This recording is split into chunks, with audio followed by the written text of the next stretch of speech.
কবিতা কেউ কথা রাখেনি। কবি সুনীল গঙ্গোপাধ্যায়।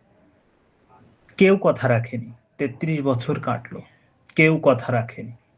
ছোটবেলায় এক বষ্টমী তার আগমনী গান হঠাৎ থামিয়ে বলেছিল, শুল্কা দ্বাদশীর দিন অন্তরাটুকু শুনিয়ে যাবে। তারপর কত চন্দ্রভোগ আমাবস্যা চলে গেল, কিন্তু সেই বষ্টমী আর এলো না। 25 বছর প্রতীক্ষায় আছি।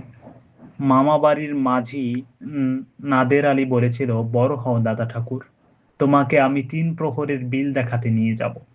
সেখানে পদ্ম ফুলের মাথায় সাপ আর ভ্রমর খেলা করে। নাদের আলী, আমি আর কত বড় হব?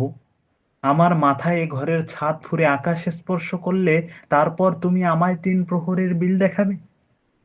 একটাও রয়্যাল গুলি কিনতে পারিনি কখনো। লাঠি লজেন্স দেখিয়ে দেখিয়ে চুষেছে লস্কর বাড়ির ছেলেরা। ভিখারির মতো চৌধুরীদের গেটে দাঁড়িয়ে দেখেছি ভেতরের রাস উৎসব।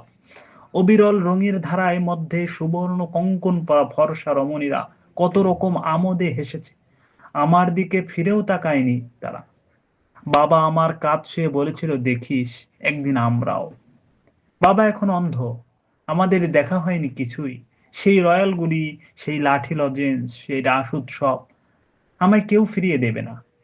বুকের মধ্যে সুগন্ধি রুমাল রেখে বরুণা বলেছিল, যেদিন আমায় সত্যিকারে ভালোবাসবে সেদিন আমার বুকেও এরকম আতরের গন্ধ হবে।